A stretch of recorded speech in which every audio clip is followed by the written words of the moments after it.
Hola, ciao, hi. I have finished my probably fourth bottle of Salvador Dali Laguna. This is Haute Perfumerie. And this is an oldie, like it's very beaten up, if you can see. And as I was kind of killing the last few mils that I had in this bottle, it kind of prompted a whole binge of reviewing my collection of Salvador Dali perfumes and quite a few purchases.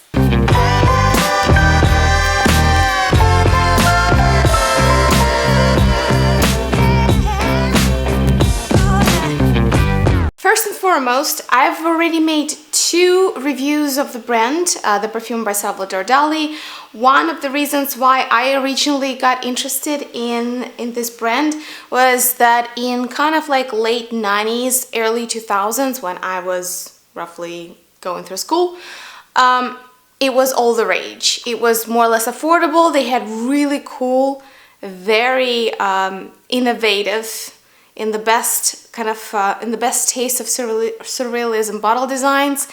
They exploited, very popular at the time, the trend of mono-accord fragrances, is where a scent presents itself exactly like it is from the beginning till the very end. There's no any kind of development, pyramid, or this or that. You kind of get everything at once, more or less. And again, it was cool, it was all the rage, it was affordable, and through time I kept thinking of what started my, kind of my interest in the art of perfumery, the whole industry, and I kept coming back to a few very core brands that kind of shaped my perception of the world of perfumes. And one of them was Salvador Dali. Through the years, I think either the brand changed hands, maybe it was sold here and there. It kind of went away, it kind of disappeared from our view. But in, again, late 2010s, more like 2020, I reinvigorated my interest. Again, the online digital spaces where you can find almost anything from any year made it possible. And to date, I already made 2 fairly thorough reviews of the cheap and not so cheap offerings that the brand has. So if you want to kind of start from the beginning and get a full picture, I'll leave the links below. This is kind of a third part. This is what's been happening so far, and recently I got, as I mentioned, some kind of a binge situation. As soon as I finished Laguna, I knew I had to get a backup. That's one of those delightful, soft, somewhat salty, somewhat minty, very breathing, like you feel a lot of air in this perfume. And this is probably the most beautiful bottle that I own, arguably. It's up there with Majda Bicali, with like some other very niche and expensive offerings, and for something that costs nearly like somewhere under 20 bucks, this is pretty incredible. And among many other offerings that Salvador Dali has, Laguna, I think, was one of the more popular ones, and the one that still holds olfactory value, I would say. It's still interesting considering just how affordable and kind of easy to wear Laguna is. It still has a bit of that niche, unusual quality to it. So as soon as I was done with that, I got myself 2 backups. I know. I'll never probably finish both. I might gift one, maybe smaller one. I keep the larger one. I got myself 4.25 ounces. I kid you not. And 50 ml. Probably this will be a gift for someone who deserves, who appreciates the rarity that these perfumes are. And this is just for my personal use and potentially sharing with other perfume maniacs and perfume addicts.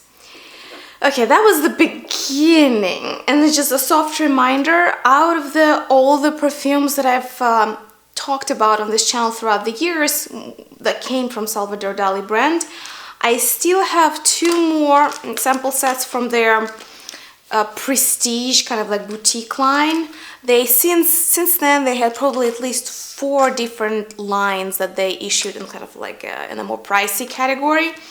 But these are the original ones. This is the names are too long, but the ones that had interesting lids and kind of square bottles, a lot like Fifth Element in a way. Love them. I already almost finished one set. It's 5 ml per sample and you get 5 here, and I got myself 2 more just to kind of dab into them more and more. These all seem very relative to me, so like if we were talking about buying a full-size bottle from their boutique line, I probably would go with Calice. I love that one the most right now. Calice de la Seduction Eternelle. I hope I'm saying that correctly. Because that is a very chocolate-like deep patchouli with rose, and patchouli there is not so herbal and so green and so essential oil, because that's kind of a very primitive facet to me of patchouli. It's much more interesting. It's much more haute couture type of patchouli. So Calice is probably my favorite out of this line, but I haven't really explored their pricier options as much. What I do have, still have in my collection from the affordable lines would be like pretty much morning and summer staple for me is Sun and Sea in Cadaques, which is a hometown of Salvador Dali. Very delightful, breezy, aquatic, orange type of scent. And again, you can, like, for how affordable it is, it's kind of fun to have something from Salvador Dali, and yet also enjoy the simplicity. And yet, like, all of their perfumes, almost all of their perfumes, to me have this a little bit of a salt water note, some allusion to that, or maybe it's just me, and I love them for it. So I've had it for a while. It's nearly half empty. This I use on linens almost religiously, and this is Purple Light. This is a soapy lilac type of scent, and just delightful. I love it as a room spray, and especially love it on linens. And I decided to give it a go and try Purple Lips Sensual, because never had this one before. This is new to me, because I'm kind of sort of maybe trying to find a black currant perfume or fragrance scent. Goodness, why am I using so many synonyms? That would not smell of pea. A lot of them do. I want this like sweet sour berry smell of black currants, of like very ripe fresh berries. The Purple Lip Sensual does have a bit of that effect, but it's clearly not the most creative and the most original black currant scents. That's not where it really shines. It just has a little bit of a flavoring, if you wish. It has that facet. The sweetness here is both somewhat floral and somewhat berry-like. And again, for whatever reason, I always sense this somewhat salty, breezy freshness in all of their creations. And I love that. As soon as I got it, I kind of wore it for almost a week exclusively, even though this is not a super complicated scent. I wouldn't say, well, only Laguna, in my view, and maybe one more that we'll talk about in a second, really could kind of at least pretend to be unusual and niche-like. The other offerings like this, I would say are definitely more like designer scents, or something that you could buy anywhere, right? Like I wouldn't say that they really try to surprise you, or they don't pretend to be any more than they are. Affordable, fun, kind of pop art type of scents. That said, Purple Lip Sensual is kind of like a new affordable favorite of mine. I think I used already like maybe 3, maybe 4 ml. Just started using it straight off the bat. And the whole 30 ml here, if I'm not mistaken, was like $10. Yeah, it's really nothing if you think about it. I might be a bit of a snob. Like, I usually don't necessarily buy a bunch of cheap perfumes just because they're cheap. Like, in fragrant chemistry, yeah, like you can make cheap chemicals and cheap chemicals. You can make very affordable formulas that will smell nice. That's not gonna surprise anyone. But Salvador Dali, in the fact that it was popular when I was growing up, you know, like it adds value to me that may or may not translate outside of kind of my own life and my own cultural background. So that's that. Got that one. That's new. The other one that I used to have was Imaginaire, which was like a purple column with nose and lips. It looked really cool. It was almost like a peach smoothie, peach milky smoothie. Very fun one. I think eventually I gave it to my mom, but what kept captivating me was the bottle. And when I saw Dalilight, which comes in the same bottle shape but blue, I'm just I literally got it because of the bottle. I kid you not. It's such a good quality. It's such a creative bottle make, and it combines, like, it's really well made. The lid, even though plastic, is well made. Everything here is quite cool and high quality. The scent though, okay, the scent is something that I would wear like straight out of the shower if I was just running out the door to the gym, something like that. It's like this undiscernible, fresh, something semi-sweet. That said, comparatively to what is being sold as fresh and sweet, for example, Lancôme Idole or some other designer creations, that's such a powerful stink that perfumes like that, they almost bring back the definition of what actually is fresh and like refreshingly sweet. Not sugary, doesn't eat your brain for 8 hours, but it's just simple and delightful.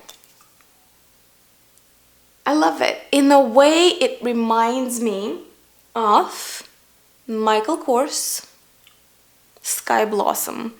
I remember Beauty Meow, Christine, she was raving about that flanker, and I actually had it, and I almost killed the bottle that I have.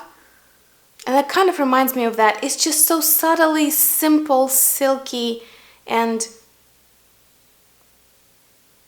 delightful to wear. But it's very unsophisticated perfume. Let's just keep things real.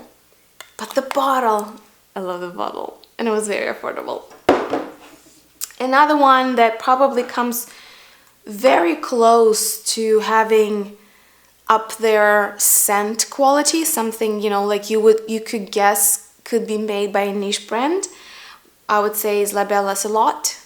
As you can see, I'm nearly 40% down, discontinued. So if you can still find it and you like easy to wear but not cheesy amber scents, La Belle Et L'Ocelot. It's almost a shipper. It's much more ambery than it is shipper, but it has a little bit of this like tinkle somewhere there in the opening. It's such a comfortable and yet non-primitive amber to wear. It's not candy-like, it's not ylang-ylang sugary type, it's not heavy resinous, it's not super herbal, it's not frankincense or, you know, more incensing, none of that. It's just very kind of like in the middle with, to my nose, a little bit of this kind of almost metallic sparkle at the opening. Still have that, use that pretty heavily. And another one that I got was, again, it's a bottle. I pretty much convinced myself that I'll like it, even though some of the notes described here are not my favorite. The name of this one is Daliflor. It was released, it was kind of like the first batch of Dali fragrances. It was 2000, believe it or not, 22 years ago. And this is a very honey-like, full, rich, sweet floral. It's one of those kind of like July afternoons, if you know what I'm saying, like when the blossoms are almost boiling with the sweetness of the aromas that they produce. The description of the fragrance is rather disappointing. It's like a lot of words that don't say anything. It's, as usual, a joyful, young, sensual, confident woman that, you know, whatever. It's like everything at once. So it's reminiscent of Dali's painting Woman with a Head of Roses, as you can see. And again, the bottles are just bomb. They're like so good. It's sick how well designed they are. Like, and I'm amazed that they are still produced, mass produced, for that kind of creativity and bottle make quality. The kind of the heart of this is Egyptian jasmine, agreed. I would say it's also very pollen honey-like. I feel that there's a lot of sweetness that reminds me of honey or even pollen. And I feel tuberose, even though they don't really talk about it, do they? Yeah, they say the opening should be refreshed by lily of the valley, verbena, lemon verbena, and grapefruit. Mandarin orange, rose, jasmine, musk, sandalwood, vanilla.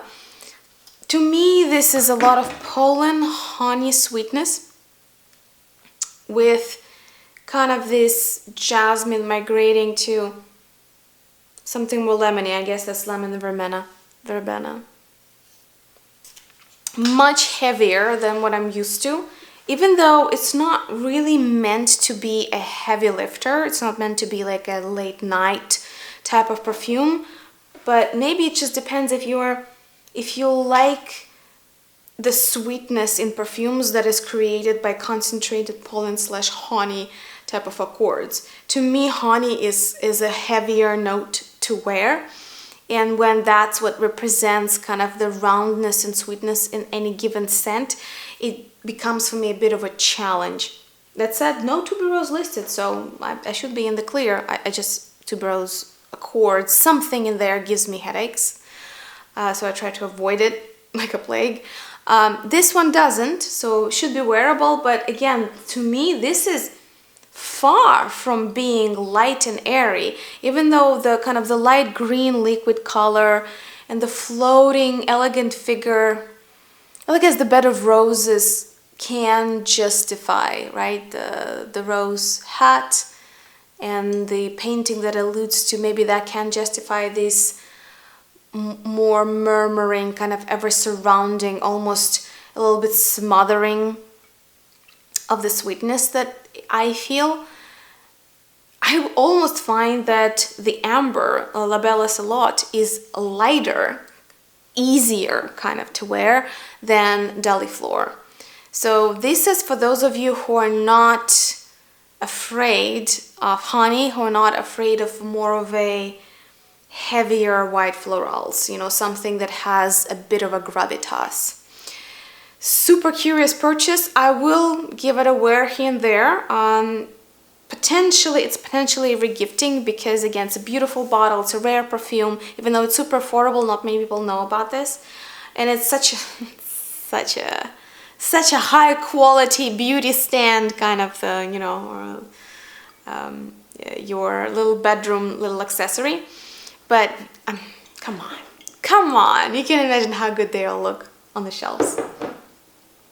So that's been my little binge alongside of Salvador Dali. I am very curious about their more expensive offerings, But to be honest, I'm still puzzled about what's going on with the brand, with their content, marketing strategy, because they keep releasing perfumes and I do not see a single influencer or like anybody digitally who either knew about them or got them in PR, or like for whom, where do you buy them, other than like some either super large or super obscure digital perfume outlets.